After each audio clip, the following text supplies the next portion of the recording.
with the release of Guardians of the Galaxy Volume 3, I thought it'd be fun to rank all the members of the Guardians of the Galaxy from worst to best. Let's get into it.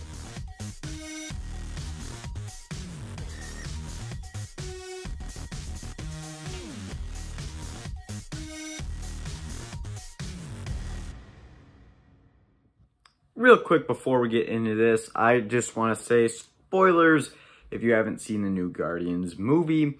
So for this list, I will be including the 9 members of the Guardians of the Galaxy. We started off with 5, and as the franchise went on, we got more and more members.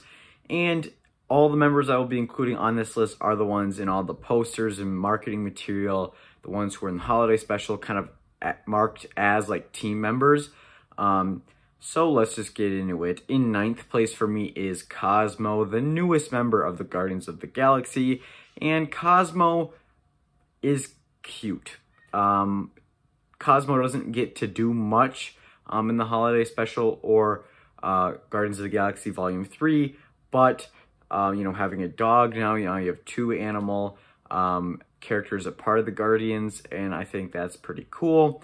Of course, at the end of Guardians 3, she joins the team, the new team that's formed after kind of the Guardians disband. So yeah, Cosmo comes in at number 9. Not much to the character. Hopefully, maybe in the future they'll do more with it, but I don't see Cosmo getting a lot of fleshed out story development. In 8th place for me is Craglin, played by Sean Gunn. Now, he kind of, it just feels to me like a Yondu replacement. He doesn't really feel like his own character. He just kind of feels like, you know, they killed off Yondu, so then Craglin is going to join the team. And while he does have a lot of funny moments, and he does kind of come into his own in Guardians 3 and the holiday special, to me, Craglin is just an okay member of the team. He has funny moments from here to there. His interactions with Cosmo are interesting. And yeah, I enjoy Craglin enough, but again, not a very deep character in this franchise. In 7th place for me is Gamora, the first main member of the team, an OG member of the team. What they did with her character, I never fully felt like they fleshed her out. Infinity War probably gave her the most to do. Even her 2 origin movies before that, Volume 1 and Volume 2, didn't really give her much other than kind of Star-Lord's love interest. But with Infinity War and the whole Daughter of Thanos thing, they really fleshed out her character, which I really liked. And then, of course, she dies in the end of that, so they bring her back in Endgame. And in Volume 3, it's not the same Gamora as that was in Infinity War in Volume 2.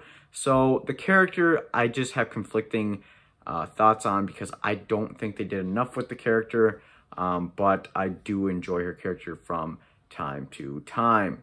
Now, in 6th place for me is Mantis. Now, Mantis is another character that they could flesh out a lot more. They did a lot with her, kind of in Volume 2, but a lot more in the holiday special, especially in Volume 3. Now, Mantis is a character that has cool powers, and her connections with Peter Quill are very cool with the whole familiar ties. So I really enjoy her character. I think Plum Clemente does a very good job playing the character. I just wish we could get a little bit more of her character. In 5th place for me is Groot, a character that, well, is kind of funny with the whole I am Groot thing. Again, no character development. He's the only member on this team to get his own show.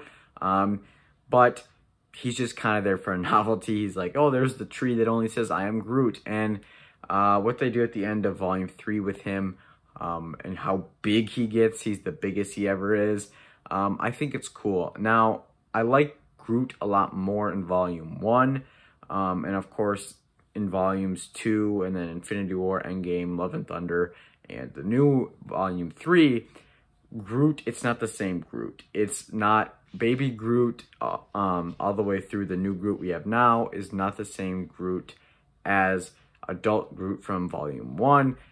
So again, they kind of killed off the character, brought him back, and in Volume 2, he is really cute as Baby Groot, but they don't give him much in the story. But again, he is one of the funnier characters on the team. Now, in 4th place for me is Drax the Destroyer, a character that they really fleshed out more in volume 3.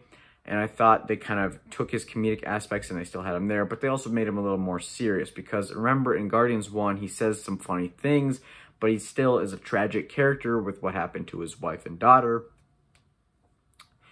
So there's that. And in volume 2, it kind of lost that. It stopped doing that so much and made him more of just a comedic character, which I enjoyed, but I really think that Dave Bautista gives a great performance as a character, and I really want to see him again in the future.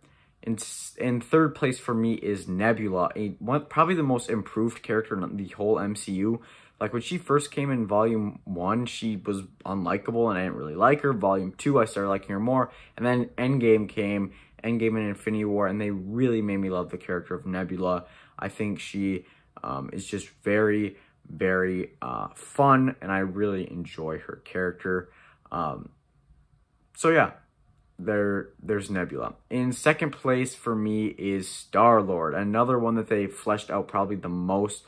Well, not the most, that's my number 1, which I think you know now. But Peter Quill, Chris Pratt gives a great performance as Peter Quill, and I think he's one of the funnier characters while also bringing a lot of heart to the team, and I really enjoy his character. But easily in first place is Rocket Raccoon, the most fleshed out and tragic character, who's also very funny, very intelligent.